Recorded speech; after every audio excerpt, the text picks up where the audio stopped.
Yeah, actually, this young lad kind of called across the street, and he was kind of poking fun a little bit, and he called out. He said, "Well, what are you supposed to be?"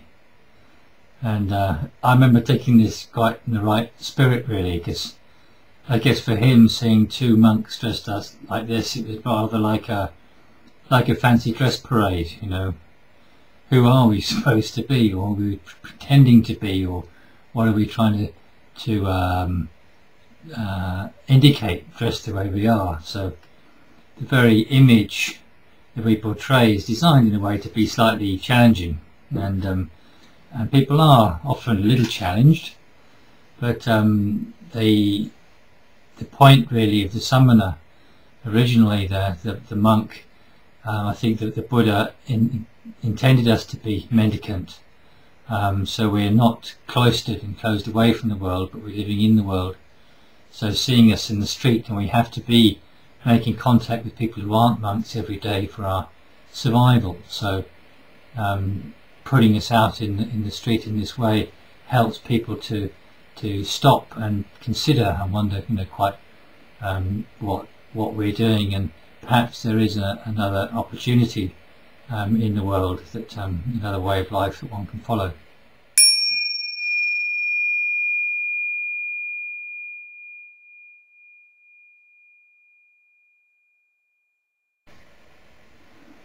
Yeah, it's interesting to notice how many people really find choicelessness quite confronting. So often we're asked, you know, what my preferences are. So what would you really like on the bindabat? You know, we're standing there and they say, "Come on, let me spoil you, you know. Why can't I just get you what you'd like best?" And sometimes I'll play with them a little bit and say, well, you know, there's a great saying, actually, Chinese saying, Buddhist saying, that says, you know, the great way is not difficult for someone who has no preferences. So I kind of dig my heels in and say, well, I don't really have any, you know, and please, you can just get me whatever you like. And then they continue and say, well, you know, well, what would I like best? And I would keep replying, well, I'd like whatever you like best. And perhaps I might just indicate the fact that I don't have any ability to cook anything, but apart from that, you know, I leave it with them. And for some, this can be very confronting. You know, meet somebody who just refuses to state preferences. But when you've, in many ways, this is a particular practice that we try and do, and actually, after a number of years of living in this discipline, I find choice is most confronting. You know, having many options is quite difficult, and we see in the world nowadays, you know, people suffering from what was sometimes called option paralysis. You know, so many options that we can't move anymore. So having no choice is something brings a lot of peace and freedom, and I think some, when they first meet this, find it both surprising, maybe a little threatening, but I think many are quite inspired by meeting that kind of attitude.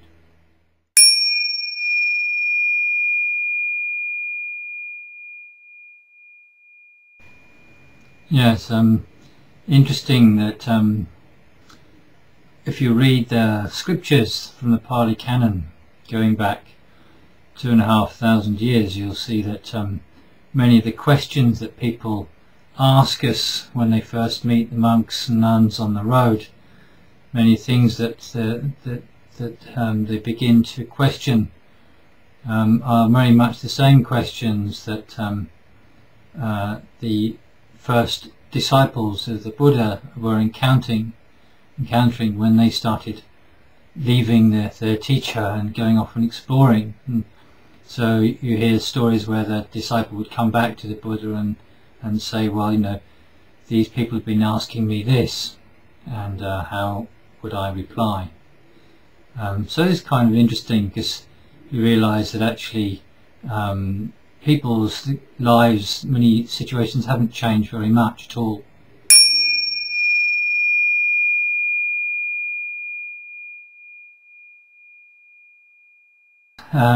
these chance encounters have led to obviously quite long-term relationships. So there are a number of people who are living in the monasteries now, both monks and nuns, who made their first contact with the tradition was by meeting monks on Tudong. So it can be the beginning of something that can be really quite transformative.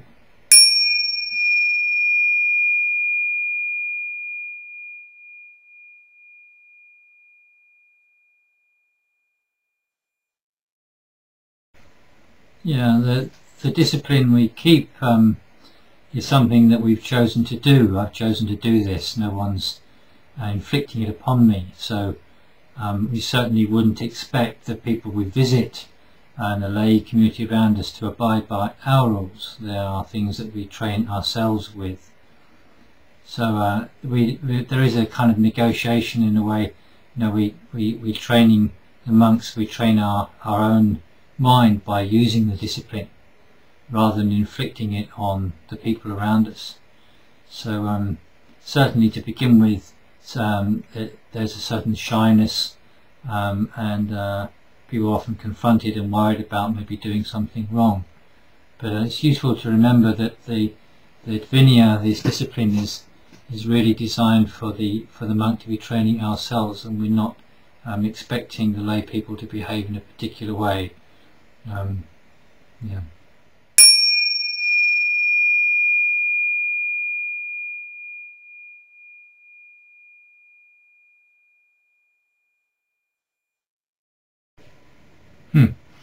Yeah, I don't think there's any danger of the world wanting to become monks and nuns. It's a particular experiment, really. It's like a very artificial world, the world of the monastery. Many of the ways that we live is designed to be artificial. It goes away against many ways of the world. So it's a particular thing that we choose, and in fact very few people make a life work of this monastic practice. Most will do it for a few years and then perhaps find they've gained what they needed to, and then make their way back into the world, maybe we hope anyway, a little wiser.